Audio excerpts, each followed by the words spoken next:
Welcome to The Street Reviewer, a channel where books are not reviewed for comfort, but examined to what they reveal about human ambition, fear, and moral compromise. Here, stories are not summaries. They are confrontations. Today, we are reviewing The Prince by Niccolò Machiavelli, and we must begin with honesty.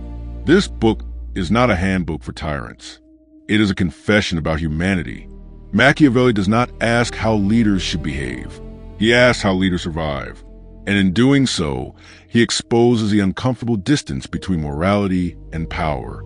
The Prince is often misunderstood as a celebration of cruelty. It is not. It is a diagnosis of political reality stripped of illusion. Machiavelli does not admire deception.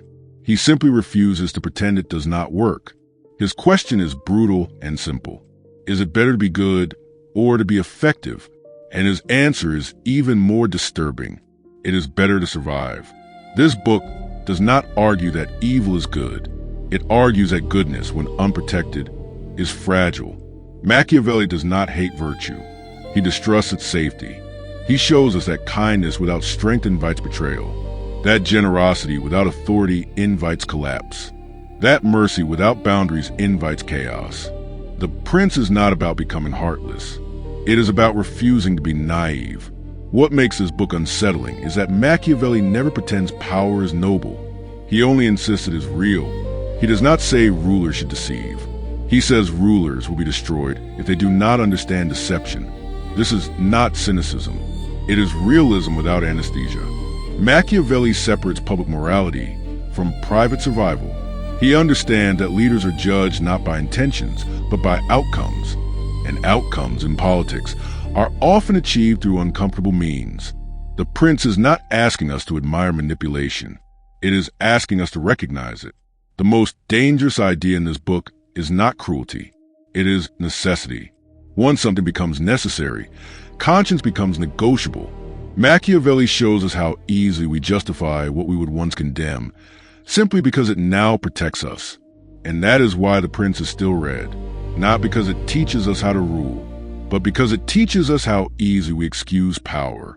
The book forces an unbearable question. Do we want leaders who are good or leaders who are successful? And what happens when the two cannot coexist? Machiavelli does not answer this question for us. He leaves us inside it. That is his brilliance. He does not corrupt the reader. He exposes the reader. Because while we criticize his honesty, we recognize his accuracy. We know he is not inventing human behavior. He is recording it. The Prince endures because it refuses to comfort us with idealism. It insists we confront the cost of stability, the price of order, and the moral weight of survival. It is not a book about how to rule others. It is a book about how easily we surrender our principles when power is at stake. If you read The Prince as a guide, you will misunderstand it. If you read it as a mirror, you will never forget it. Because Machiavelli is not teaching us how to become ruthless. He is warning us how naturally we already are. This book asks us, how much injustice will we tolerate in the name of peace? How much cruelty will we excuse in the name of order? How much truth will we abandon in the name of safety?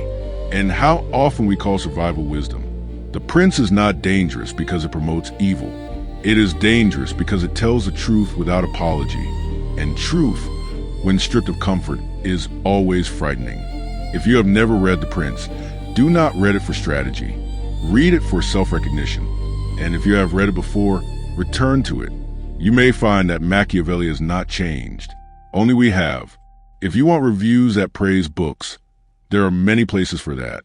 But if you want reviews that question power, expose comfort, and disturb easy morality, then this is your place. Subscribe to The Street Reviewer, not to be told what to think, but to learn how to think without illusion. Read, reflect, and stay curious. If you have any books, plays, films, or popular culture you'd like me to review, please list them in the comments. Also, do not forget to share your thoughts and perspective on this review in the comments. Thanks for listening.